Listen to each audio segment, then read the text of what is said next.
tous, nous allons apprendre dans cette vidéo à calculer la surface de contact au sol d'un pneumatique.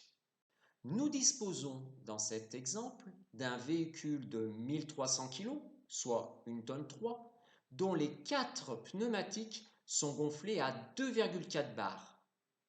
Pour commencer, nous allons calculer en newtons la valeur du poids du véhicule. La formule du poids est P est égal à M fois G, avec le coefficient d'attraction terrestre qui est de 10 newtons par kilo. Nous avons donc P égale 1300 fois 10, c'est égal à 13 000 newtons.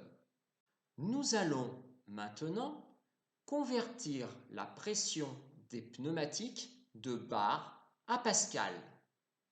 Alors, 1 bar est égal à 10 puissance 5 pascal, soit 100 000 pascal. Ici, nos pneus font 2,4 bars, soit 240 000 pascal. Nous allons à présent calculer la surface de contact au sol du véhicule. Nous allons pour cela utiliser la formule P égale F sur S. P étant la pression en pascal, F la force en newton, S la surface de contact en mètres carrés. Nous allons utiliser la pression des pneus de 240 000 pascal. La force équivaut au poids du véhicule, c'est-à-dire 13 000 newtons. Nous allons devoir transformer notre formule. Pour cela, nous allons faire apparaître un produit en croix. Donc nous avions P égale F sur S, ce qui revient à écrire P sur 1 égale F sur S. Avec le produit en croix, pour trouver S, nous faisons F fois 1 divisé par P, c'est-à-dire S est égal à F sur P.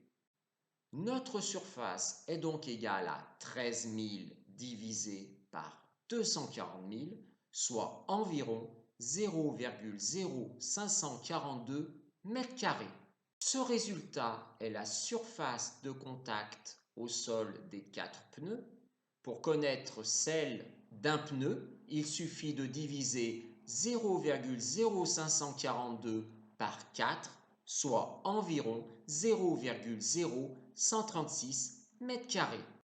Pour terminer, nous allons convertir notre résultat en cm². Donc nous allons placer 0,0136 m² dans un tableau de conversion. Le chiffre des unités étant le 0 que nous plaçons dans la colonne de droite des mètres carrés. Nous complétons ensuite notre nombre, ce qui nous donne 136 cm². Cela revient à une surface équivalente à une carte postale de 13 cm par 10 cm. Merci à tous pour votre attention. N'hésitez pas à liker, à vous abonner et à bientôt!